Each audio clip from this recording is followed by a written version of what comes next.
Welcome, everybody, to another episode of Need Some Introduction.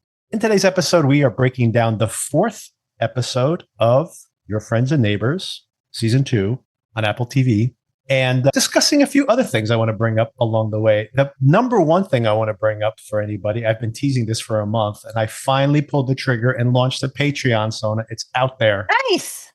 So check the show notes. A few people have already subscribed. That's if great. you'd like to subscribe, everything's free for now. There's going to be a lot of unique content on there. A lot of it's just stuff I've been seeing. I'm already starting to do a review of a film that is called Mother Mary with Anne Hathaway from David Lowery, which I liked very much, but it's not a mainstream movie by any stretch of the imagination. So kind of things that I think are going to be niche that I don't think are going to be mainstream. And maybe just other shows that maybe are mainstream, but I'm just kind of watching on my own might be in there. But the main content we have there right now, we are continuing to rewatch the Christopher Nolan filmography, and already his version or a review of his version of Insomnia is there. And we just did the first Batman film, Batman Begins, and that'll be publishing very shortly. So subscribe if you'd like to get that additional content. Everything's free, as I mentioned, and always free to subscribe.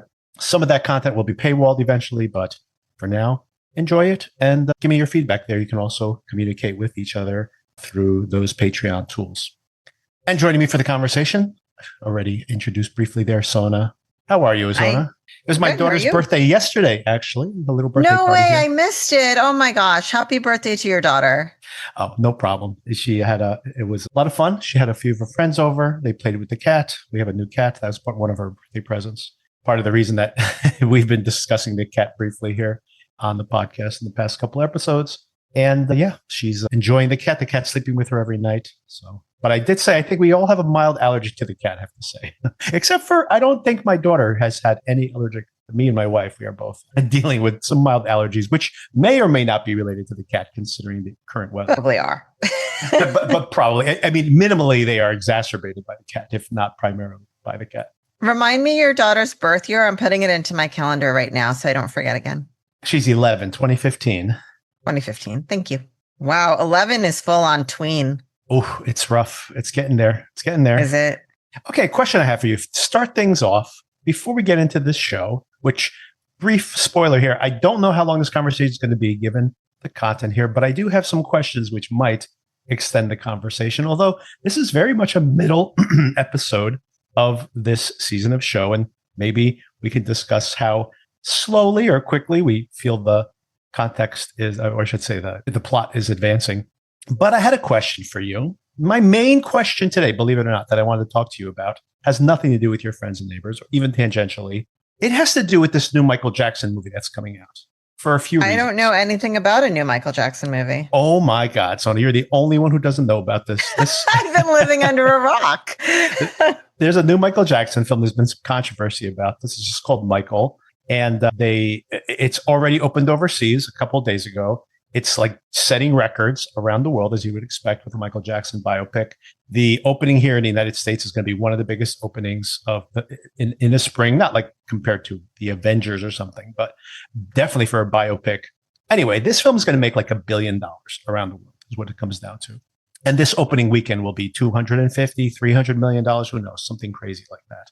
The question I had, and I guess you answered my question, is that, and maybe it's still valid regardless, my daughter and her friends cannot wait to go see this Michael Jackson movie. Apparently, your son was not aware of this at all, but maybe more broadly. No, he probably knows. It probably just hasn't come up between us yet. Yes. He knows a lot of things that I don't know about until I directly ask, which will surely be a lesson for the teenage years. But he's a big Smooth Criminal fan. He likes the video and the tilt, and he tries to imitate that. So I bet he does know about it. That's a good point. He's actually seems to be very savvy in that way. So he probably does. Yeah, too much YouTube will do that. Yeah. Yeah, the kids know everything via YouTube for sure.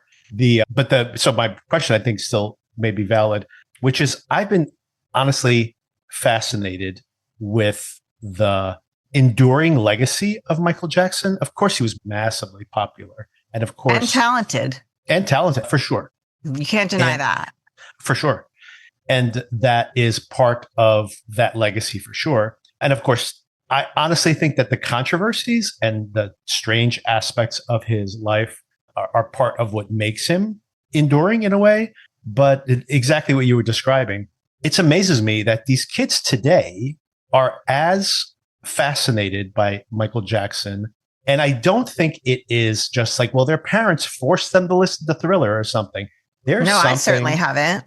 Right. There's something just innately compelling about him as a figure, which I don't think, I don't think I appreciated that about him. And that's become very complicated for me, obviously, as time's gone by. It's so complicated. Yeah, so that's kind of where the starting point of my conversation with you is what do you think? I mean, these are unanswerable questions, by the way, so no pressure in your answer. But what do you think makes him so compelling? Not only like in the moment, of course. There's a lot of people who were like massively successful in that era of like MTV first launching. No one more so than Michael Jackson, of course. But I feel like even though we've seen a lot of biopics, and, Madonna, for example, that biopic does like now look like it is with starring the girl from, what's her name? Julia Garner. It looks like that's actually going to happen now, even they've been teasing it for years. So, of course, she's another one of these really iconic people from the era who still endures as a huge icon. And there's been biopics in the past few years that obviously are cashing in on these hugely famous catalog. But I feel like he's still now, not only in the time, but still now is so much more massive than any of those others. And, again, unanswerable. What made him so compelling then? And why do kids now still are utterly fascinated by him? Yeah, I think most celebrities, or at least it's not uncommon for celebrities to be very charismatic, but I think there's something about him that is just really compelling to watch, whether it's charisma or something else. I remember years and years ago, there was kind of like a behind the scenes documentary during the later part of his career where they were showing a dance rehearsal. And I am not a person, I don't really know good dancing from bad. I can tell if something is remarkably bad or remarkably good. And I know he is a remarkably good dancer, but there was something, not even being a huge Michael Jackson fan, I just was like flipping through, or it was a promo or something. I know I didn't see the whole movie, but whatever the clip was, I was drawn to it because the dancing was so compelling to watch. It was so on another level from anything that you would generally see, that even not being a huge Michael Jackson fan and not being a huge dance fan, I still found myself stopping to watch it because it was just so fascinating. Maybe that together with being a child star. And I don't know how much your daughter or that generation knows about him as a child star, right, and the difficulties of his father and stuff like that. But I do find that very interesting, the whole idea of like a stage parent that's a monster kind of, and how you survive that. And then, of course, he's very prolific. I guess all of these things may be combined together. What do you think? Yeah, that's what's fascinating. All the things you said are absolutely true. And you think about how people now, like all these, like Disney, I don't even know this. Like, I'll see, oh, there's another one of these teen pop icons that gets really popular. And for 3 or 4 of her albums are massively anticipated. And maybe they peter off over time. But sometimes these, whether it's a Miley Cyrus or something, have these huge careers. And I don't even know that they are child stars. And I'm like, oh, it's because these kids were watching them on Disney. And then they got an album deal 10 years later. And now they're like in their 20s or early 20s. And then they have this pop career. And then maybe they become celebrities of another kind. They have a TV show, or they end up a host on anyway. So it's a pattern that obviously I've seen over time. And I didn't think about it in Michael Jackson terms because I was so young when Michael Jackson became a megastar. He just emerged that way. And then as I got older is only when I realized, oh, he was like a huge star when he was a little kid. And then people saw him grow up. And then he became the biggest star in the world. So it's like all the people who were huge fans of him 15 years ago when they were little kids, and now they grew up with him. Now they're huge stars, but now their kids love him as well and then MTV happens, and then that introduces them to like a much broader audience. So it's like this iconic moment. The fascination I have now is these kids who don't have any of that context, and they just watch Thriller, and now they're obsessed. And I'm like, wow, it's just something compelling about it. And I think Thriller is such an iconic aspect to it still to this day, because I think that maybe Smooth Criminal would be like a big hit now on TikTok or something, or maybe some of these other videos, people be like, oh yeah, Michael Jackson, I know who that is, but it wouldn't be like iconic. I think what it is like that anchor point is Thriller, and Thriller even now is utterly compelling. And when I say Thriller, I don't mean just the Thriller video. I mean all of that, like Beat It and Billie Jean, and the whole project of Thriller is still like such a perfect pop creation that it is like for all of history will be. And then I think at this moment is probably maybe the perfect moment to put this out, because you consider 10 years ago, I feel like even when Michael Jackson was still alive, his last couple of records didn't do very well. So, I mean, I think he felt like, that was from then. But of course, we're in the middle of this moment where like the 80s, everything is 80s, right? Like people cannot get past the 80s. And what's more 80s than Michael Jackson and Thriller, right? So it really seems like a perfect moment for it. But it just fascinates me that kids, I'm not even kidding, like last year, how many people came into our neighborhood to trick or treat and were dressed as some version of Michael Jackson. And when I say that, I don't mean like hundreds of them. I mean a handful of them, right? And every year there's like a handful of kids dressed up like Michael Jackson. This Halloween, it's going to be like half of the kids are going to be dressed like Michael Jackson, right? It's a pretty crazy phenomena but let's talk about the movie. I just want to tell you about this because you're not even aware of it. But the amazing thing about this movie, it's been in production for years. Wait, who's playing Michael Jackson? It's Michael Jackson. This is actually, I forget the person's name. He's apparently does an excellent impression of Michael Jackson. Actually, a relative, like a nephew or something of Michael Jackson.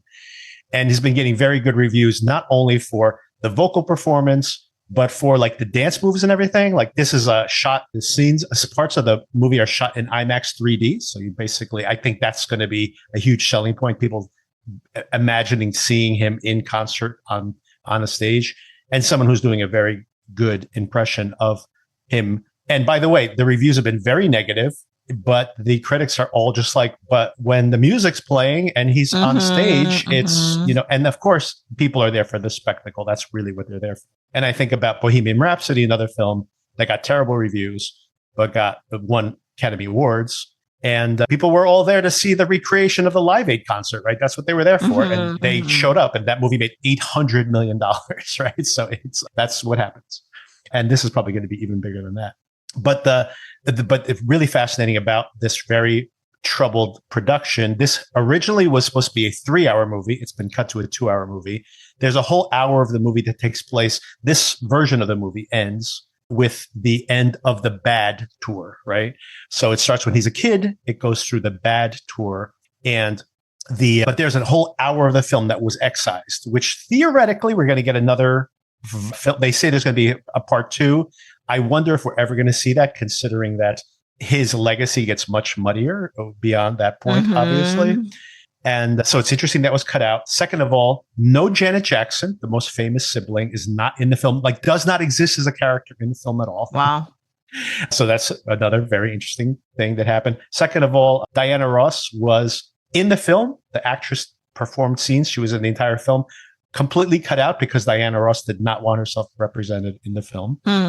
This is approved by the family. So there's a lot of the siblings that are still alive, obviously, and a lot less of anything that could be considered, problematic. Even like a lot. I mean, apparently, I haven't seen the film yet, but apparently they do reference the beginning of his obsession with plastic surgery. But really, it's just like he has a nose job. So they bring a little hint. It's like the film. Apparently, this is what people are critical of. It hints at trouble to come without in any way dealing with what is driving this person psychologically, which, of course, one of the most fascinating people of all times has to be considered, right?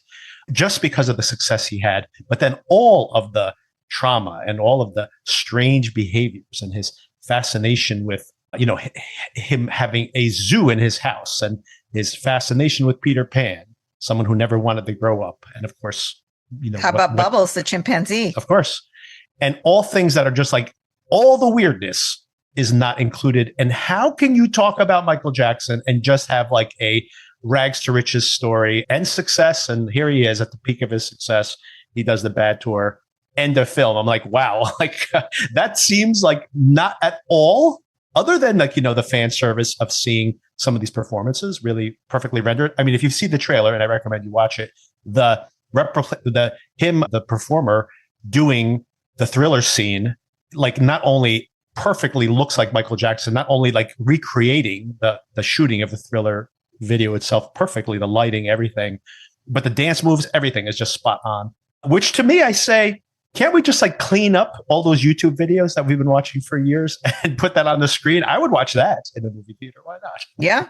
I guess that's pretty much what we're getting here, more or less. But it is strange. It is a strange phenomena and also bizarre that you would make this film and like cut out all of, potentially for me, this is my opinion, obviously maybe not for people who want to only see the most simplified version or the most fan servicey version of that. Or for example, a movie you want to be able to take your kids to, maybe this is what they got, and maybe that's why the film will be a huge phenomena. But the version of the story I want to see is like not anywhere present in this representation of it. So an interesting project. I guess it's to sell records, and I'm sure it will. So I know your husband is a huge fan of Michael Jackson. Has that become more complicated as he's gotten older? Yeah, I think it has. It's funny, we were talking last week about J.K. Rowling and separating the art from the artist, but it's obviously more difficult to do that when you're talking about actions rather than words. So I do think both of us are of the opinion that you can't deny his brilliance as a musical artist, and that he was very damaged and very troubled, and that there are a lot of very upsetting things that you hear, even though it's hard to 100% know for sure what happened. It does seem like it's very likely that a lot of bad stuff happened. Yeah, I mean, my opinion of that, obviously these are allegations and it's impossible to know for sure everything that happened there. But I have to say, I'm just going to say this, and I hope I don't offend any Michael Jackson fans, and I don't know if this was your opinion too, Sona, in the time, like in the moment when these allegations first came out, I was not like, I can't believe this. I was pretty young. The first allegations came out when I think we were in high school, and he was still very near the peak of his fame. And, of course, and then became much more prevalent, and the court cases dragged on. This was like all towards the end of, maybe the last 10 years of his life. That all became he became more known for that. But I remember when the first allegations came out, which is right around 89 or 90, I think, right after the Bad Tour, that I was not like, I am so shocked that these allegations are being done. I felt like I was, and in our friend group, it was like, yeah, duh. Like it was not shocking at all. And I want to be clear about something. I don't know if everything in the allegations, the worst of it, are true, but I would say that the most generous read I have of all of that is that he still had extremely improper relationships with those kids, regardless of how far those relationships went in the sexual nature. It was extremely inappropriate, the relationships he had with those kids. And it was his fame and his money and his, fame, celebrity status that allowed him to continue to have that. Because if that was your neighbor, and I'm not saying even if there was no actual sexual activity, if that's your neighbor and it's like, hey, I want to have like a giant bed where like the six of us are all going to like have a slumber party this weekend. If that was not Michael Jackson, you'd be like, that is never happening, not in 100 years. But it happened all the time. And that's just crazy that was acceptable because he was famous. Like, it's just very strange. Yeah, I think also maybe it gets complicated because of his own stunted development, that even when things are objectively wrong, we don't see it the same way as like your neighbor doing something like that. Right. Because you know that he's such a disturbed person. And so even though there are certain things that are objectively right and objectively wrong, regardless of the history you bring to it, it does color it a bit. Sure. And of course, I mean, and that's the other thing that's fascinating about all of this is that I think that to a person, when you push them on, well, no, regardless of how bad this is, whether it's a 100 out of 100 or whether it's a 50 out of 100, this is all improper. And if you really push those people, they're like, yeah, but I want him to make more music, right? And that's the key. That's kind of part of that, what he got away with for so long. And not just him. I'm talking about this is what comes with privilege of fame and wealth, is that it's just like, but I want something from this person, so I'm going to have to look the other way, right? And then the question just becomes like, how problematic was that? But I mean, we can take that out of it and even that aspect of it, and it's still extremely problematic, right? There's like the plastic surgery and the drug abuse and things that we fully know about that were not part of this image that he created. And of course, it's all being swept under the rug here as well to just kind of do this rehabilitation of his persona. And that is fascinating in and of itself as just a cultural, like what you were touching on. If this film becomes a phenomena, and of course, there's the MJ Broadway show as well. And it's only which I've heard is excellent, by the way. Again, yeah, I'm sure, because it's just like performing the music, which of course is excellent. And it's also massively popular. But it's just a fascinating thing for me to see that anybody else, you think about the whole Neverland documentary from a few years ago on HBO and how people were like, people were saying like, are not allowed to play his music on the radio anymore. And that's 6 or 7 years ago. And since then, we have the MJ musical and now this movie that's going to be a blockbuster. And it's just like, yeah, like this is like someone who's uncancelable, basically, right? Well, that's what I was about to say. I think there's a more interesting question, not more interesting, but an interesting question about, for lack of a better term, canceling people in our society and who gets canceled and who doesn't, and who gets a pass and who, like, over some minor infraction, you never hear from them again, right? It's like, and how times and standards change as well on like what is worth canceling. I think it's a complicated question.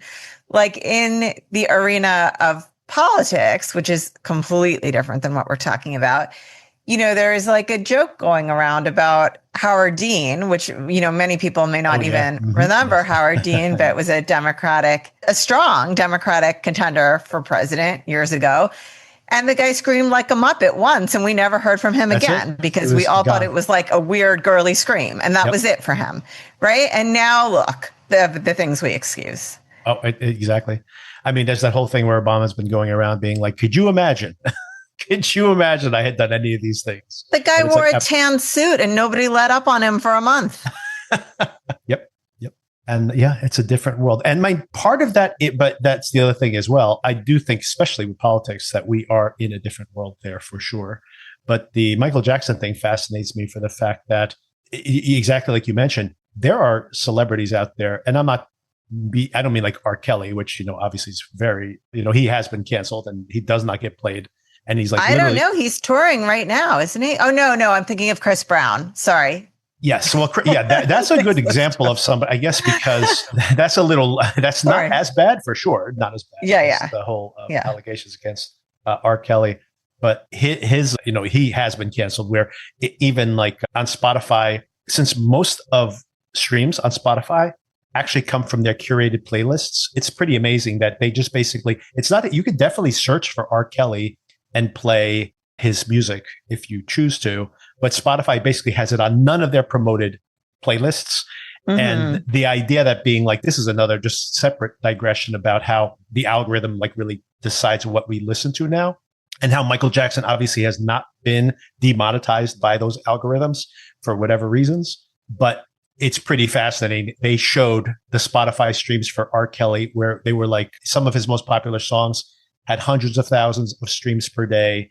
and like collectively had millions of streams per day on his. And then once Spotify is just like, we're not putting him on promoted lists, but you could search for it and play a song because you searched for it. And he went down to his most popular songs now have like tens of thousands of streams. Like he's literally gets like less than a tenth of the streams he used to get before. And part of that's the audiences obviously rejected him, but part of it is just like the algorithms ignoring it. But all of this goes to say that the fame of Michael Jackson was like too big for these same people at the exact same time, historically, talking about whether we are going to cancel this person or not, that they're like, he's too big to cancel because, he's too popular, basically.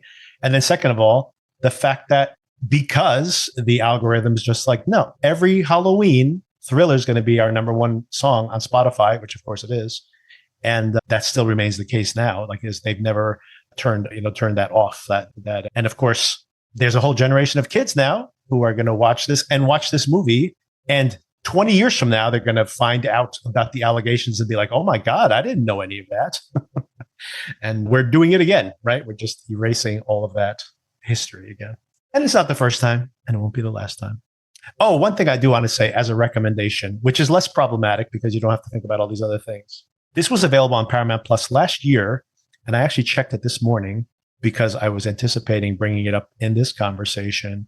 There's a documentary, which unfortunately is not streaming anymore. You have to rent it now, but maybe it'll pop up on streaming again. But I think it was made for Paramount Plus, or at least they owned it. So it was convenient to watch there. But it was called Thriller 40. Did you happen to watch this, Sona? I don't think so. Anyway, it's a documentary about the making of Thriller. It's 40 years later, and they're interviewing everybody who's involved. Quincy Jones still alive at the time. Smokey Robinson's in it. Stevie Wonder, of course, Lionel Richie, who of course worked with him on this briefly. So all these famous people are in it, but it's about the making of Thriller and everything. It's like, the planning of it, coming off of Off the Wall. Record sales at that moment in time were actually going down. The record label had anticipated Off the Wall had sold 7 million copies, which was a massive success. And they were anticipating selling only 4 million copies of Thriller, believe it or not. No one thought it was going to be that big. The shooting the videos, Michael Jackson put in some of his own money because they didn't want to spend too much money promoting things. And then, of course, the thing is an utter phenomena. And I think that Thriller, this is my personal opinion. I know people love that album. I actually prefer Off the Wall. I've had this conversation with your husband before. I prefer Off the Wall because Off the Wall is more cohesive as an album. The Thriller is like so schizophrenic from song to song. It doesn't have any kind of continuity and this is actually explained in the Thriller documentary that Michael Jackson had said, first of all, he was annoyed, like so many of us are, that he calls out, I think, like rumors as an album of being like, why can't albums be like that, where every song is good instead of being like, one song is a single and everything else is bad, right? And I'm like, yes, we all have asked that question. But his goal with Thriller was to have every single song be like a song you wouldn't skip, could be a single. And of course, that's exactly what we end up with, right? Almost every track on the album gets released as a single. And second of all is that he also says that he wants it to be like a different genre for every song. Like, so the lead-off single for Thriller is The Doggone Girl Is Mine, which is an awful song, by the way, my opinion. But it's not like, Thriller? Well, this has I'm looking that up right now. That's on Thriller? That's on Thriller. It was their lead-off single from Thriller, believe it or not. Billie Jean was the second single of Thriller. Wow. I thought that The Girl Is Mine came much later. Huh. No, see? Same thing. I would have said it's Wanna Be Starting Something. So that's like his third single, actually. Oh, no. I'm sorry. Beat It. Beat It came after Thriller. So yeah, it was Billie Jean and Beat It. They were back-to-back ones. The Doggone Girl Is Mine did not go to number one, but it went to number two, Sona. That's a terrible, terrible song. And it went to number two. Crazy. But anyway, the reason I mentioned that is because in the documentary, he's actually talking in this interviews about reaching out to Paul McCartney because he wanted to have like, what would be a song that would be a big hit, like on the easy listening stations. And then he wants to have, so that's the genre of song that he's emulating there. And of course, I love Say, Say, Say, by the way. That's neither here nor there, but which is on the Paul McCartney album. That was like, that was the deal. Like Paul McCartney goes, I'll do this one with you. You do that one with me. But a lot of people think that was on Thriller because I think that went to number one like within the run of Thriller, because those two albums came out within, a year of each other. And Thriller, I mean, the albums came out like within more than a year, I think, between the two of them. But Thriller was spinning out singles for 2 years. So it was just like on the radio constantly for 2 years.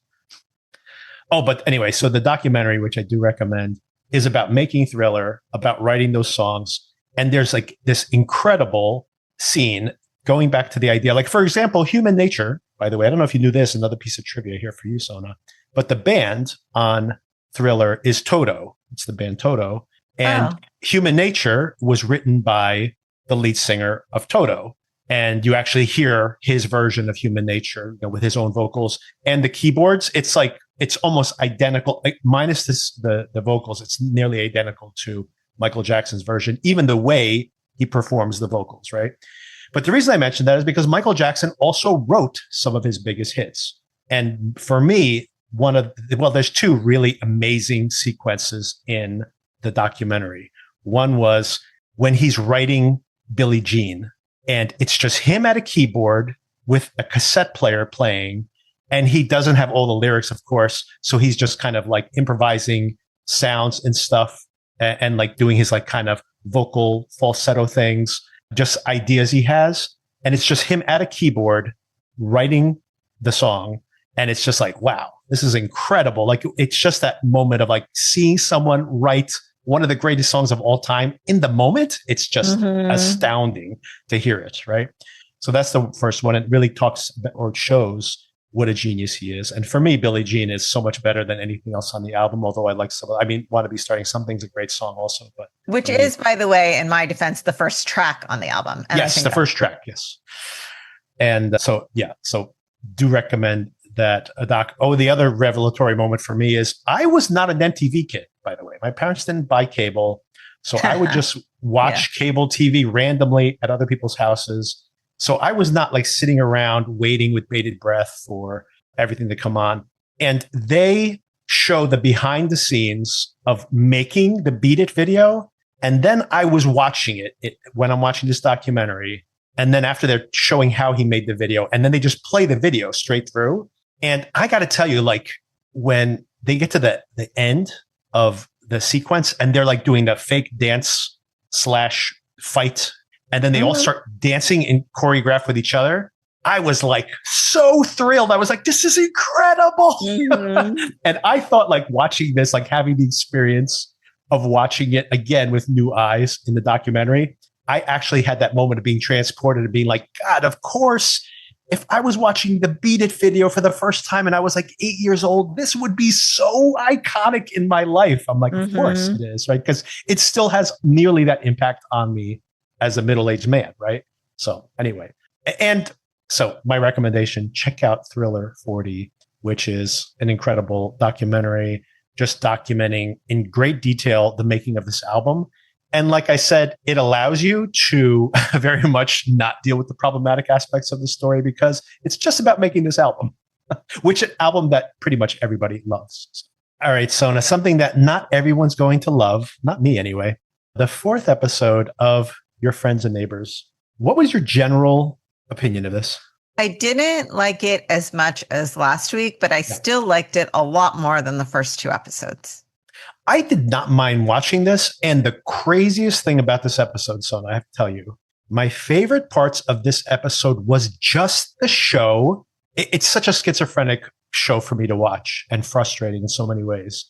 And the reason the schizophrenic aspect of it is the just hanging out and talking about these midlife crisis moments were my favorite aspects of this episode of the show, which is exactly the things I've been complaining that the show has too much of. So it's so weird that now all of a sudden the thing that worked for me in this episode was that. But then I just think about the show overall and I still get frustrated because I'm like, I really don't know what story this show is trying to tell at this point. I think the show doesn't know. And also what is ironic for me is I am so ambivalent about the storylines that feature the female characters. Yes. I want to like them. Theoretically, there are things I should like about them, but they are just not landing for me. I mean, I should be all over this perimenopause subplot, right? Like it should resonate, but I find it annoying. The sister, I mean, I wish her the best, but like it's just not doing anything for me. And, I already went on a tirade about the daughter last week. So the title of this episode was, I'm looking for it now. It has something to do with the Seder, the bread of affliction, which of course is the matzah. I mean, not of course, but that's what, I mean, I don't know much about Passover. Apologies to everybody. They taught you a lot in this episode. They did. I was going to say that. I'm like, it's amazing to me that, of course, just from like living in this region and watching a lot of movies that explore Jewish families, because I don't have, much exposure to this culture in general, that, we know what Seder is and the Passover holiday in general. But I don't know if I've seen I've definitely seen movies where it's like people are going to Seder, but I've never seen like this like breakdown of the whole ritual of Seder, which I thought was very interesting. Yeah, I'm a little bit more familiar, I think, from living in the city for as long as I have. But it was fun to see it because I don't think it's something that's typically shown. Although I did feel a little bit like I was being taught a lesson about Passover and Seder, which I didn't love, but maybe someone less exposed to it might appreciate. I thought they spent too much time on it, although I did appreciate it, first of all, just because, as I mentioned, I hadn't seen it before in this detail anyway. So I did find that kind of fun. But I really felt it was a blown opportunity, especially considering how much time is spent in that setting. Because in general, this is another cliche that I really like, by the way, having a situation where, like, for example, you're at a wedding or you're at a funeral or you're at a Seder, right? And everybody has to be on their best behavior because, of course, we have to keep up appearances, but there's something boiling under the surface. It really seems like, again, this might just be my own expectations, but I wanted to see something like that happen. And I guess you have it because Ash is like, Coop, sit next to me. But again, the Coop character, and I hate to, again, this is just how I feel about the whole entire show, but we have this performance, which is charismatic. The John Hamm performance is a charismatic person, obviously, and compelling in and of himself.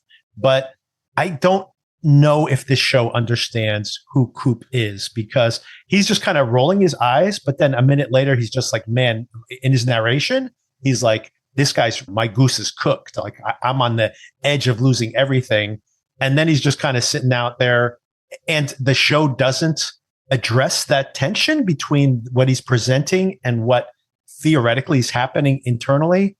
And it's so weird that the show doesn't use that, which is what the whole juice of the show should be. It's very odd. It's like it dances around it. Wasn't there a conversation with Lou, right? Where she says, what are you even doing? And right. And then there's another conversation, I can't remember who it's with, where he was like, oh, I was so much happier after I gave up the grind of being a finance guy, right? Wasn't that this episode as well? And you kind of think, but were you and why? Like, let's talk about that. Yes. But they don't actually go there. Yeah, the show never, I mean, I guess that's what I'm coming down to at this point with the show. In season 1, I thought it was thematic that he is in denial of his own motivations in his own actions. And now it's become, and a lot of shows do this, by the way. Once the formula is set, instead of being like, okay, like now let's explore that, that just becomes, well, yeah, that's a given. And I'm like, what's a given? Like, why is he doing this? Like, what? I need you to explain that to me, right? And then if I understood his psychology, then the show becomes more compelling. A perfect example of where this is done well, of course, and I'm going to say this for the 5,000th time that people have used this example, but in Breaking Bad. I was about to say the same thing. Yeah. You understand Walter White's psychology, and then you know, like when things are going good, and then you get excited, like, oh, finally, things are working out for him. And then there's that moment when you're like, oh my God, he's going to throw it all away. And you know it, you see it coming. because we understand what is motivating him. And here it really feels like Coop do finally explicitly say it, but like years later, right? Right. But I mean, I love the fact that, this is just the way Gilligan writes in general, that he's not going to say it overtly until later on. But here, I don't need him to say it overtly. I just need to understand what is driving him. And the fact that, like you mentioned, you have Barney asking him directly, why are you doing this? And he's like, I don't know. This is in episode 2, I believe, or episode 1 of this season. And then, of course, like you have Lou directly saying to him, like, what the hell are you doing? And it's like, yes, what the hell are you doing? And why are you making the decisions that you're making? It doesn't add up, honestly. And yet it's still, because the story itself is compelling, it keeps us watching. That being said, I have loved the Marsden character so far, Ash, so far on this show, so far. And I really did not like this chaotic representation of him here. I like the fact that he is like the coolest guy in the room. And again, this is my taste, especially if it's like, no, he's actually a nervous wreck underneath, a people pleaser, constantly gauging himself, but he's presenting this, like seeing him just suddenly become totally chaotic. Hey, let's do drugs. I'm going to scream at you on the phone, from scene to scene, being a different person in this particular episode. That really concerned me, because that doesn't make him an interesting character. That makes me feel like he is a chaotically written character, like every other character on the show, which I don't like anyway, right? Like Mel, I guess we just excuse her behavior because she's in perimenopause. Like, what's the Marsden character create? Is he menopausal also? You know what? I actually didn't mind that development of his character. For whatever reason, I feel it's realistic.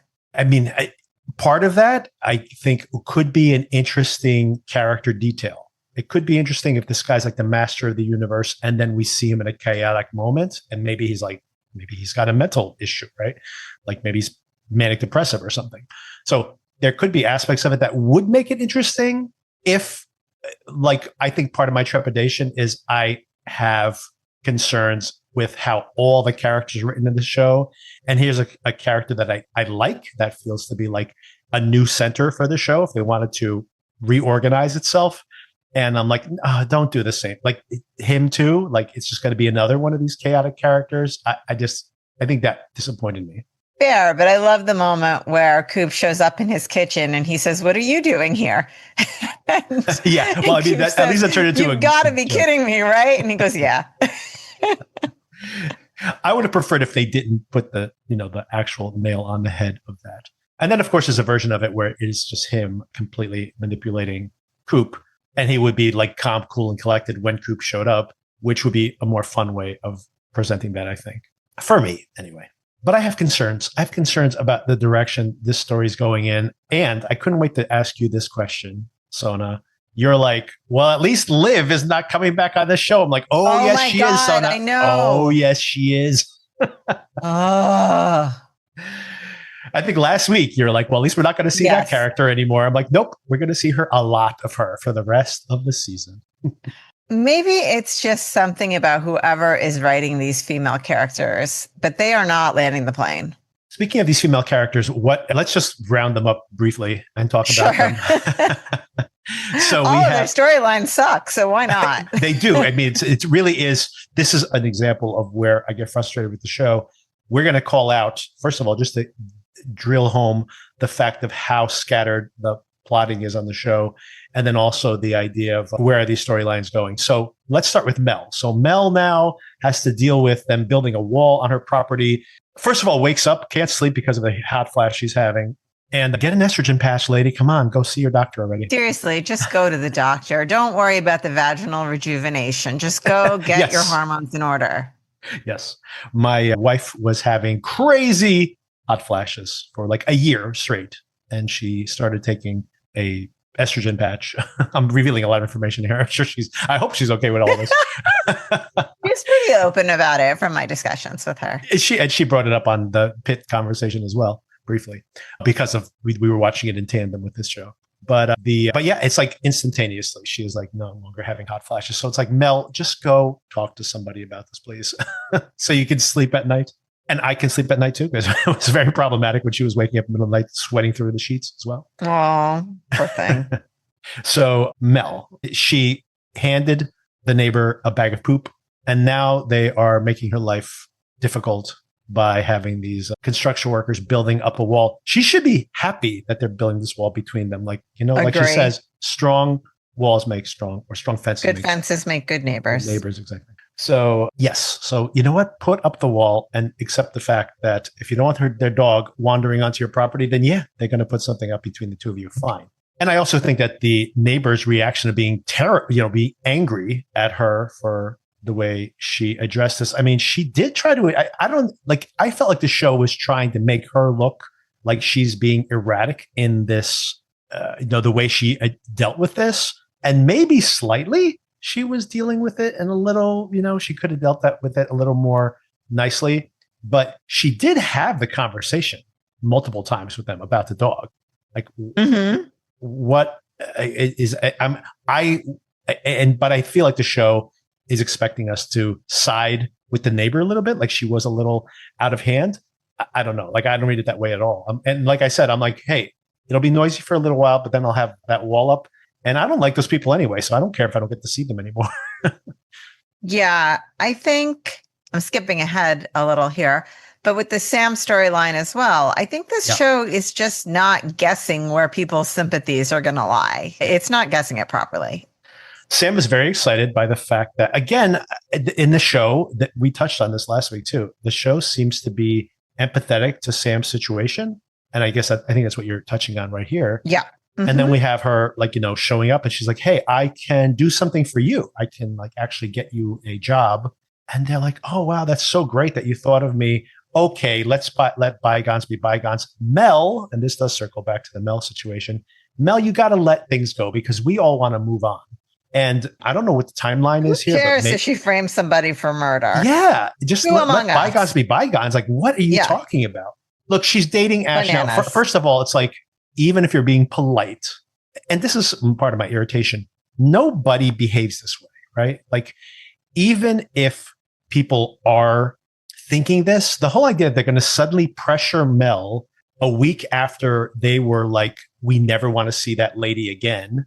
And now they're pressuring Mel to let bygones be bygones because she has a good relationship with, she gave one of them a connection for a job. It's just, nobody talks this way. Maybe they would say that about Mel, well, maybe we should think about that. And boy, that was really awkward, but I don't want to pressure Mel into forgiving her, or I'm going to do this thing. Mel's going to be mad. So I'm going to take the job and just do it behind her back. Those are all things that would happen in real. None of this would happen the way it played out here. It's crazy. Oh, and by the way, and then she gets drunk because Sam is there. And then her daughter calls an Uber for her. And the daughter's just like, you're such a mess, Mom. It's like, what are you talking about? There's a lot of crap going on right now. She's supposed to just be cool about everything? I don't Seriously. None of it. And by the way, again, I feel there's a more interesting version of this, that the fact that, guess what, teenage daughter, when you get to be an adult, life is still equally messy, maybe even more messy. And you get to see that man, this is a really bad situation and my mom's in it. And I thought this type of crap only happened in high school, but it's actually still happening. And I guess it always is this way. That is interesting to be because we all go through that phase in our lives where you realize that your parents are just equally flawed people, that nothing gets fixed as you get older. It's just more of the same. And, your priorities change, obviously, and your experiences change, but it's always kind of more of the same type of thing. That's an interesting revelation. The show's not saying that. The show's just like, Mom, you're a mess. Mel, you got to get your stuff together. I'm like, what are you talking about? Come on, people. And it's frustrating, like you said. And I can only imagine if you're a woman that I'm watching it and it's just irritating characterization because it's not realistic. But I'm sure as a woman, you're saying that no woman would act this way. I mean, I assume that's how you read those scenes. Do you think that this is how your friend group would act if? First of all, I have a problem with the whole friend group, as we discussed last week. Maybe this is just my own memory, but it's they've created this cast of women as kind of like a chorus for Mel. but I don't think any of them are developed enough for me to have like a distinct recollection. Like even in this episode, I was like, those are the lesbians. Okay, got it. Because I know there's a lesbian in there, but I wasn't sure which one it was. Like, I just don't even understand. They picked too many. That group is too big. That group should be cut by half. For sure. So I could actually keep track of who's who and associate some personality traits with them, maybe, other than just being like a chorus. So that's my first problem. And I can't even remember the question you asked me now. I was just saying, like, as a woman, do you buy that this is like, I'm watching it and for me, it's just the writing, I think, is illogical from a character perspective, period. But I was saying, like, would you expect like your girlfriends to behave this way? Even if they're, for example, going to take this job, they might be like, well, we're going to do this behind Mel's back. We're going to meet with this person behind her back. The whole pressure campaign in the moment, for me, it just felt like, would anyone behave this way? And is it more irritating as a woman to watch that? As I mentioned, none of this is resonating for me. So I guess what I mean when I say that is like, I don't feel, obviously there are many people who have had life experiences that I haven't had, but is generally some commonality in emotions. And when you see a situation, you can think, oh, that's similar to how I felt when this other dissimilar thing, but analogous, happened to me. None of this is working to me. Yeah, understandably. So we got digressed just on the Mel part of it, but we touched on the Sam part of it. Here's the crazy irony of it. The Sam character, I like her a lot more this season not because I think that she's an excellently written character, but it's understandable that this woman who's like had a really bad stretch now is in this near fantasy version of a relationship. She was in a terrible loveless marriage with her previous husband, or with her, ex-husband, and now is in this kind of, and it could all it may all fall apart on her, almost certainly will. But in the moment, this kind of ideal rich guy, the richest guy in town, who wants her, who seems to really have feelings for her, wants to meet her kids. And her answer of being like, look, this is going to be a lot to give the kids. Can we give them a little more time? Basically, my point, and even how thrilled she is that I don't want to go to that party tonight, but then it actually gives her a connect, and the fun sex scene they have afterwards as like a thank you for him having brought her there.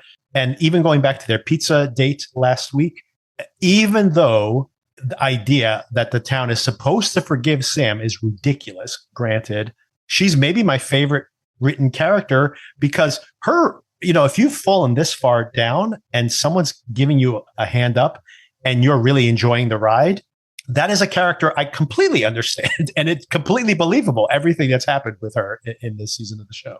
That's fair. I mean, I'm not saying that she's a great character in general, but I mean, at least she's a character that behaves in a way that is recognizable as human behavior, is just all I'm trying to say. It's a low threshold, but it's how it is. And Tori, so she's living with her dad. Anything else going on? She's not dating anyone now. It doesn't seem to be. She doesn't want to go to school. Anything else happened with Tori this week? This weekend, Tori? I think there was mainly the bed rotting and the interactions between her and Mel. By the way, did she take that other girl's spot on the tennis team and now she doesn't even want to go to Princeton? I think that's possibly the case, which is crazy, but that's really obnoxious. I hope that other girl was able to get her spot somehow once she declined. No, she's like in another school. She accepted a different school. Remember, we had that. Yeah, I know, but unless she was like waitlisted, yeah, right. It's possible that. But this is the type of show that if that's the case, it would have absolutely told us that. Maybe that's the thing that motivates her, right? Tori finds out that she's coming back to get her slot, and she's like, "No, maybe that's my slot." Maybe. Oh, that's what I wanted to bring up before I forget. The lesbian couple you mentioned, I just want to shout out that the wife, who's like in a lot of shots, but doesn't speak much dialogue, by the way. Yeah. The like tall red head woman, that is John Hamm's actual wife, real world wife. I mean, I still feel like John Hamm kind of screwed over Jennifer Westfeldt, even though I have zero insight into their relationship. So I'm a little conflicted about that. Well, I mean, yes. But it's funny because I was randomly stumbled upon that piece of information And then I looked at when they got married and then the previous relationship ending.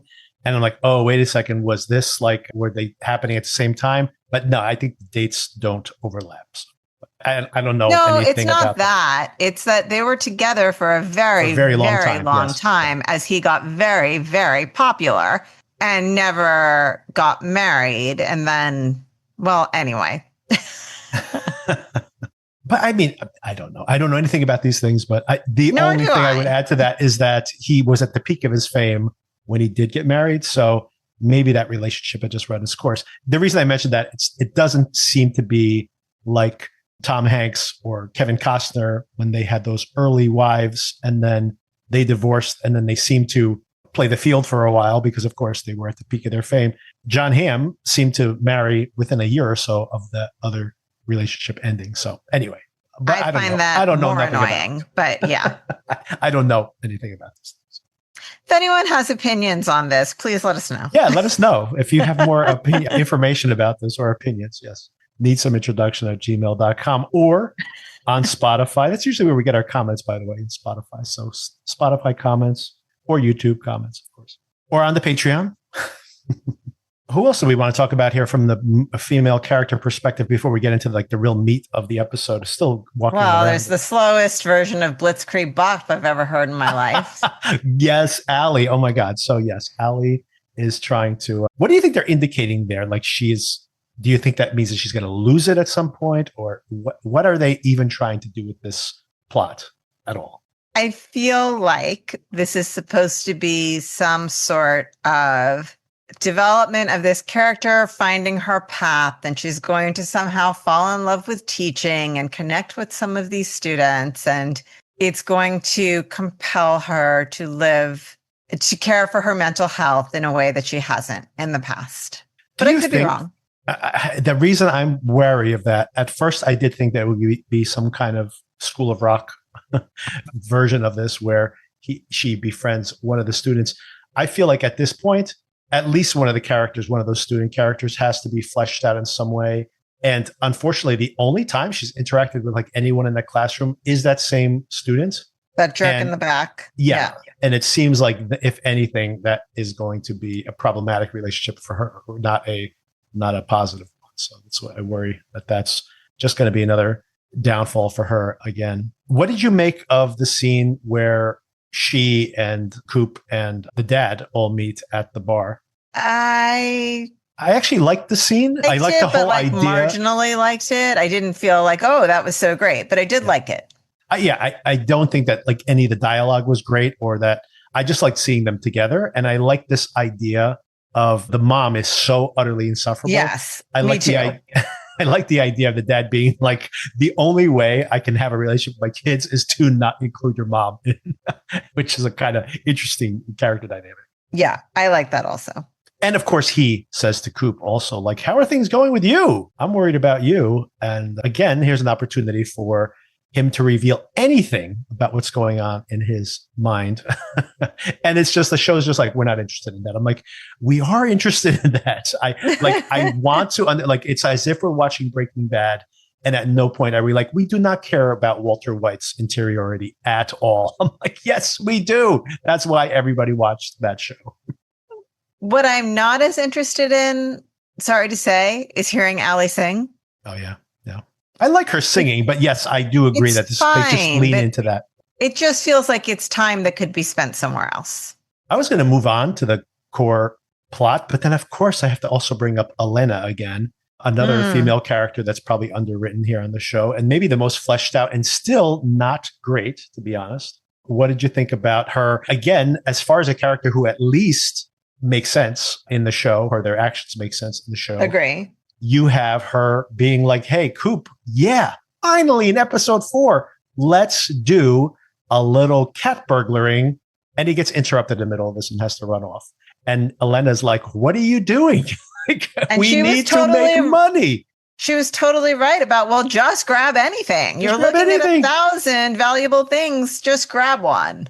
Yeah, he's sitting there going like, oh, there's that $50,000 Leica camera or whatever that he bought. Here's this thing. But I'm looking for the $200,000 fake violin that he's probably thrown in the garbage for all we know, right? Which is a great target. But like, yeah, if he's like, I only want that one thing, that's the only thing that's worth it for me. It's like, hey, she needs to pay her bills too. Just grab the $50,000 camera. If he has like 5 digital cameras and he doesn't find that one, he'll be like, I could have sworn I had that. Where did I leave? Yeah. Did I leave it at the barbecue? Yeah. Like, where did I give it away? What did I do with that camera? Just grab it and give it to her and be like, this isn't enough for everybody, but here, go pawn this and you get $40,000. Right. So I think she'd be happy to have it. Got to tell you. I wonder if they're setting up like she's going to be driven to do something. She's going to start cat burglaring herself. More drastic because she can't count on him. Inevitably, it has to be that way because that's what's so crazy about this. The idea that he's trying to get a commission, even if you think like he's not going to get the commission, it looks like Ash is saying, I'm going to cut you out of this commission. So even if that's the case, that he's still just from going back with Excelsior. As a matter of fact, this might be a minor spoiler, but I could be completely wrong about this, but not even a spoiler, honestly. But the description of next week's episode is that Coop and what's his name?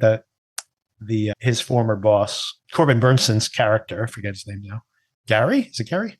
Anyway, I am not sure. The Corbin Burnson character and Coop are on that private plane and they're going to Scandinavia, making that flight that they didn't make at the end of season 1, which is another irritation for me, by the way, that we just ended up there again 4 episodes later to salvage that deal. And Coop could do the same thing where it's like, you got to give me 10% of that deal or 20% of that deal and I'll come with you.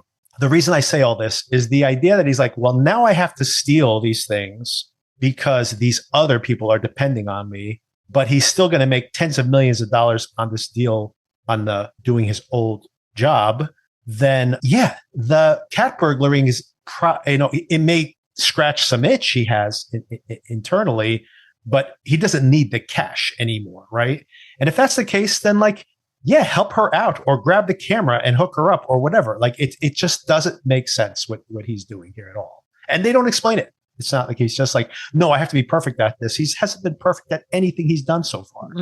It's just really pretty crazy where we are on the show. And of course, we have Barney's wife who tells Mel that she's pregnant. I like the whole thing, like kids, they suck. They ruin everything. Mm-hmm. I'm pregnant. Oh, that's great. Never mind. Yeah, that was actually kind of funny. I also like the making fun of why are you training your kids to ride horses? Like, what are they going to do with this skill? Is this a useful skill at all?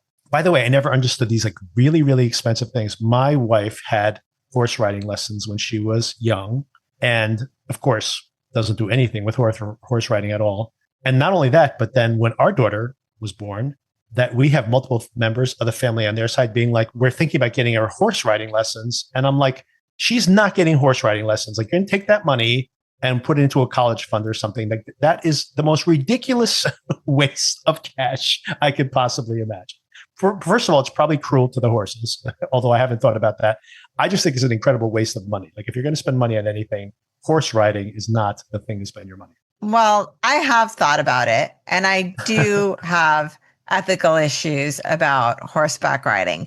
But I will say, as somebody whose husband grew up in upstate New York, partly in the country, he did grow up riding horses. I think not as a status thing, because it certainly was not like a very upper class neighborhood, but they just all did. And he does really, really enjoy riding horses. And I think even when we grew up in our high school, there was kind of this subgroup. Were you aware of this? Of people who rode horses together? Yeah, there was a horse. I remember it. Near Eagle Rock, there was an actual horse ranch. I think it's still there, although it's not operational. We can still drive past it. And I remember seeing the horses, like walking, I should say, along the highway, like going from one location to the other. Specifically, though, you make a really good point. I rode horses when I was younger because my grandfather had horses. So that is very different to be like, you grew up riding a horse. These people are not as a status thing. These people are like, my kid is going to learn equestrian. I'm like, yeah, good luck with that. There is a difference between equestrian activities and just like, here's a horse, it'll be fun to ride it. Yeah, that's true. Exactly. Yes. And I wouldn't mind that at all, by the way. If you have an actual operational horse ranch and some of the older horses, for example, that aren't like working anymore. And the kids get to ride them around or like even spend this, a summer camp feeding the horses and grooming the horses and taking care of them. I'm totally fine with that. That's not what I'm talking about. I'm talking about the whole put on this pointy hat and like make make your horse dance around I'm like, what is this? How is this going to help you with your life at any point? Fair. At least like do like polo or something. You can learn a sport. I mean, I don't know. But yes, I just seem very silly to me, in my opinion. I'm sure people have different opinions of it. And of course, it's a cultural thing. I'm sure generationally, intergenerationally, there are people who grew up with this. And of course, they want to pass that on. Okay, so to the heart of the matter, we have that. What do you make of the Ash being totally erratic here? Do you think what do you think the show is trying to set up with him? I think this was trying to set up that his character has a dark side, which we kind of knew. I guess a dark side that is a little unpredictable. We knew that he's capable of blackmailing Coop, right? So we do have some idea that he's not fully a good guy, but I think they're trying to set up that he can be a little bit unpredictable, a little bit erratic, and that can be dangerous. What do you think? What do you make of him trying to have that olive branch? Not an olive branch, I guess. He's just trying to do the try hard thing that he always seems to do here, even with his daughter. But now with Sam and the drone for the boys. What did you make of all that? Yeah, I thought it was an interesting insight into his character that we learned his wife got sick, because there was a little part of me that thought maybe he murdered her. Yes, I still do think so, by the way. Yeah, this is assuming he's telling the truth. I don't like that he said he always wanted a boy. Coming back to this theme of developing women and those types of characters. It's like the show is saying that. I wish these were all boys. Yeah, I wish I could have a show full of men, but they won't let me. So I'm just going to shortchange all the female characters' development. So yeah, I didn't love that about him. But I do generally like his relationship with Sam. As I mentioned last week, I think they have a really good chemistry. Yes, I actually really like them together. And in general, not in this episode, but in general, I really do like when Ash and Coop are together. And I really like when Ash and Sam are together. And I like seeing very different aspects of Ash. And that's what, I mean, it's in the performance. It's in the way the characters are written for sure. We, meanwhile, have an interior. This is me being critical again of the show. We have this interior monologue of the Coop character. And I do not know. I have to assume, based on the interior monologue and his behavior, that he's a sociopath. But then we see him loving on his kids. So I'm like, okay, he's not a sociopath. But sociopaths can love their kids. That's true, I guess. So it's like so he really comes off as a sociopath, as opposed to the Ash character, where we don't have an interior monologue going on, but seeing him have this threatening in one moment and then conniving and manipulative and obviously very successful and not wanting to talk about his past, but his then import-export business. Right. And then being very loving and caring and trying so hard to win over Sam. That makes him an interesting character. And as opposed to some of these, like you said, these female characters where it's just like, it's none of this is compelling in any way. So the characters are very uneven in the way they're written and performed, of course. But even, I mean, the criticism I have here is beyond the female characters. I feel like the show has trouble explaining Coop's actions, and it doesn't know how to convince us. So they kind of just skirt over them. But like I said, because it's so erratic and they don't explain anything, I really start feeling like this guy's just crazy. He's just insane, I think. Yeah, it is a super fun premise that they're working with. But I think that that premise can only take you so far before you have to start exploring, well, why is this situation existing? What is it about this character that is compelling him to do these things? And they seem to be purposefully avoiding that conversation. Okay, so the big theme of the episode, and maybe we can end here, and I have a couple of theories that we can explore as well. But the big one, of course, is the Seder scene. The Passover is about this celebration of the Israelites, the Jewish people, escaping enslavement, right? and their trials and tribulations, right? Of all the different plagues that befell them, right? And they shout them out, right? People go around the room and they say a couple important things. And tell me if you read this the same way. The last plague, of course, is the death of the firstborn, right? I thought that was interesting too. Mm-hmm. And it is shouted out by Ash, of course. And Ash is like, here, sit next to me, Coop, right? So, of course, I think that is very important. And the show's drawing attention to it. So what did you make of that? I was trying to theorize who are the firstborn. Tori, of course, is Coop's firstborn. So, she's obviously in trouble in some way. Is that a threat against Ash? By Ash against Tori? I was just thinking Coop is the firstborn. So is that, anyway, how do you read all of that? My mind went to Tori. And sadly, I don't want anything bad to happen to her, but I wouldn't mind if we didn't see her again. But it's okay if we got rid of her. Well, we can't send her off to college. We've established she's not going to college. So, and I didn't really think about it too far beyond that, except to think, well, Ash just has the one daughter. So right. I didn't really think about each of the men and their status. I did. I mean, at first I was thinking, my immediate thought was Tori, of course. But then I'm like, wait a second, we do see the family unit together, I should say. It's a fair point, yeah. Coop with his sister. And of course, it's just like a reminder to the show of that pecking order. Because Is that his younger sister? I don't remember. I actually Googled it before this conversation to be sure. And apparently, according to the Google search Gemini, it had a link to the Wikipedia. It's funny that the Gemini is referencing Wikipedia. But anyway, in Wikipedia, quotes Allie, the younger sister. So Allie is his younger sister. So he is the firstborn. Gotcha. And which, of course, is possibly the person who's being threatened here. That makes a lot more sense. But my immediate thought was Tori, because I was thinking, I mean, this is me incepting this into my own mind. But of course, there's all the movie references here. And Night of the Hunter, where the kids are stalked by this serial killer, is a big reference point. We see scenes from it in episode 1 or 2 of the show. So anyway, it's been referenced already. So I was immediately thinking about the children, but then I'm like, well, probably Coop is the firstborn. He's the one who's most at risk here, potentially. But then of course, there's also the fact that, and this is a broader question, but I do wonder if Ash is possibly in trouble too, because it's very easy to see. I wondered too, as we were discussing this. Yeah, because you do wonder, Ash, and Ash's wife may have died under mysterious circumstances. I mean, we know that he has some kind of medical background. She got sick, is what he says, but we don't know all the context of what that is. There might have been something that, led to that sickness, or, maybe it's like an illness based on, it all remains to be seen.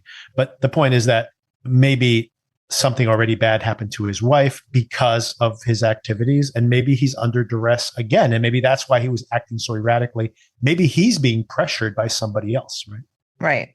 Okay. And then the big, so let me close that loop first. And of course, so near the beginning of the episode, we have the invitation to the Seder. We see the Seder, big aspect of the show. And then at the end, we, the whole idea of the Seder is a celebration of freedom. And he overtly says at the end, or somewhat, references the fact, Coop that is, that he's not free, right? So he thought he was free of this money world he was in, and he's still actually trapped by it. Some of that is of his own making, but he's not self-aware enough to understand that. He's now back in bed with the same people he was trying to escape from. And of course, all of this under duress because he's actually being blackmailed by Ash. So I did think that that's an interesting point for the episode to land. So it is tying that all together, that Coop is not free. A celebration of freedom at the beginning of the episode, but he is not free at all. But of course, I've said this 100 times, but a lot of that is his own lack of awareness that he has entrapped himself, because there are things he can do, like don't drive an $800,000 car if you really want to be financially free of all these shackles. Agree. And of course, the last big thing here I want to talk about is my ongoing theory that I think I'm going to continue to investigate. I have a feeling, I've had these theories on every episode, pretty much every show we've covered here, because a lot of these are thrillers or mysteries. And I have a feeling that this show is just not well written. And some of what I'm trying to connect the dots here is not going to pay off. But not connectable. Right. But I still am going to make my, prediction. Put my prediction out there, my theory, because, and I think this would be more satisfying, which is, of course, I've mentioned there's movie references here. One of the posters in his house that we've seen in the background a couple of times is this thing. And I do keep thinking about how many coincidences there are here that he is now back on that plane trying to save that deal with the same people. We're circling all the way back to the end of season 1. And potentially, here's my theory, potentially this is all a sting operation where, the Corbin Burnson character maybe even caught him red-handed on a video camera or something stealing that print. So that's how he knew he was a cat burglar. And now this billionaire shows up in their neighborhood. He gets burgled. There's a video of it again. How did he know that he was going to burgle his house? And now that has all led him to take this money and invest it into creating these shell companies to siphon potentially $1 billion offshore of his own money. And now I started thinking, my wheel's still spinning based on that theory from last week. And I'm like, what if Corbin Burnson is setting him up? Because once those shell companies are all set up, maybe he's going to funnel his own money. Maybe let's say that the actual, what's it called? Excalibur or whatever? Excelsior. The Excelsior fund is like a Ponzi scheme or something. And now Coop is going to create all these shell companies to funnel out this $1 billion as part of a way to, funnel in this money, this illicit money. But what if it's also going to be used to funnel out the Corbin Burnson's funds? And then when the money disappears, they're going to frame Coop for it because Coop's already a criminal. Interesting. So that's my operating theory right now. But I think I may have thought about this more than the writers of the show have. Possibly. Probably already, yes. So, but anyway, we'll see if I'm right about that or not. All right, Sona, that I think, anything else before we wrap up? Was there anything else you wanted to bring up or anything else you might have watched along the way that you wanted to shout out? The only thing that I need to have said on the record, there's 2 things. One is that I want it known that I used to work in the building that Corbin Burnson works in now. Oh, wow, nice. Yeah, so that was nice to see. The second is, let me circle back to Imperfect Women. Yes. Yes. So, the show Imperfect Women. I thought you meant the imperfect women on this show. No, the Apple TV show, yes. Imperfect Women, which I continue to watch despite my better judgment. I will say, I had mentioned before that my understanding is the show is broken up in the same way the book is, with a couple of episodes devoted to each of the 3 main female characters. And we are now in the final female character's viewpoint, Elizabeth Moss. I think her character's name is Mary. And I will say that it must be a testament to Elizabeth Moss's acting that this part of the show is riveting. Oh, great. That's good. So for anyone who, I guess, has made it this far into Imperfect Women, I really do see an improvement. And I think I'm attributing the improvement to Elizabeth Moss because it's all the same book, right? With the same author. So it doesn't feel accurate. That part could be so much better written than the other 2 parts. Yeah. I know it was translated to a screenplay and all that, I'm sure. So it's not quite like a literal translation of the book. But still, the drastic improvement, I guess, could only be due to that. I have to answer the phone. Hold on 1 second. Sure. So that's interesting. I probably won't circle back to it at this point, but we'll see. Understood. But I'm good to know for anybody who has maybe watched half of the show and then quit or something, that it gets better as it goes along. So that's a good to hear. And I mean, it seems like you're saying it improved throughout its run, right? Yeah, I do think it improved throughout, which kind of hurts to say because I'm a big Kerry Washington fan, even though I do understand the criticisms of her acting and that she can be one note. For whatever reason, I really love her. But this was not the best vehicle for her, I don't think. And we're very close to the end now and finding out who the murderer is. And I feel like I will be able to form a final opinion on how good or bad this show on, depending on how it ends out. When you get to the end, we will have a spoiler conversation where you could just spoil the show for me. And obviously anybody who has watched or doesn't care can listen in on that. But I think we are just a couple weeks away, right? Yeah, maybe even just 1 week away. I'm not sure. Okay. Yeah, maybe that's correct, because there's a show that I do plan to watch with Matthew Reese in it, and also from one of my favorite TV directors / show creators, Miro Harai, he's like had an incredible batting average. The Bear, Station 11, Dave, the HBO series, Atlanta, like basically all his shows have just been some of my favorite comedies of the past X number of years. So he has a show that's premiering next week called Widow's Bay. And usually with Apple, the week that a previous show ends, they'll premiere the next one. So it does make sense that probably next week is the finale of Imperfect Women and then the premiere of Widow's Bay. So anyway, maybe we'll discuss it next week if that's the case. Sounds good. And I just want to bring up again, I'll talk about it more on the podcast when we talk about Euphoria, which is the next episode. But Margot's Got Money Troubles is now 4 episodes in and very fun. A lot of fun. She's now has her OnlyFans, and really interesting to watch that show in a counterpoint to Euphoria, where Euphoria's theme this year is sex work. And it's like the scuzziest, worst, disgusting version of it. And in Margot's Got Money Troubles, ends up in it's the world she lives in that unfortunately not pressures her, but corners her into fact to making the decision to get into sex work. But for her, it's not a negative thing. It's like actually empowering. Mm-hmm. So it's very interesting. These two shows that are set in California that are, dealing with people who are getting into OnlyFans sex work, and that it is coming at it from very different perspectives simultaneously. But it's been very entertaining so far. And yeah, so if anybody's sampling that, I'll definitely probably be covering it in greater detail as we go forward. And Sona, I recommend it for you. The episodes are about 30 minutes. Some of the earlier episodes were a little longer, like 40 minutes. Now they're about 30 minutes. So pretty easy to catch up on if you want to check that out. Cool. All right, Sona, thank you again for the conversation. And we'll see if this show gets better. I do hope it's still watchable, but I mean, it's still entertaining. I agree.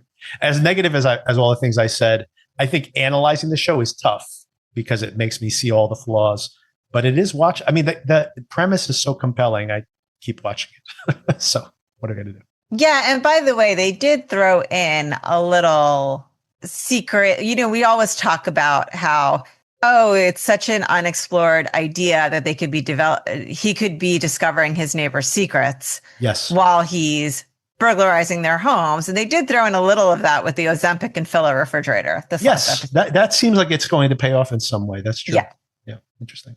Not the most scandalous secret you could discover, but interesting. I know. Yeah. I mean, it just feels like they're setting something up there, but for sure. But like you said, does not seem to be like the most egregious thing going on in that neighborhood by us. Right. It's not like, they're running a secret prostitution ring. That would be interesting. Or they're making meth in the basement or something. It's been done. Yeah, that's been done many times before. All right. And then we'll find out what's all going on. And if there is some grander scheme, we'll know soon enough, I think. We'll find out. Oh, and before next week, yes. So that'll be before next week. Anybody's watching Imperfect Women, I think the finale's next week. And anybody who wants to sample Widow's Bay, maybe I'll bring it up next week as well. All right, Sona, thank you again for the conversation. Thank you. Talk to you soon.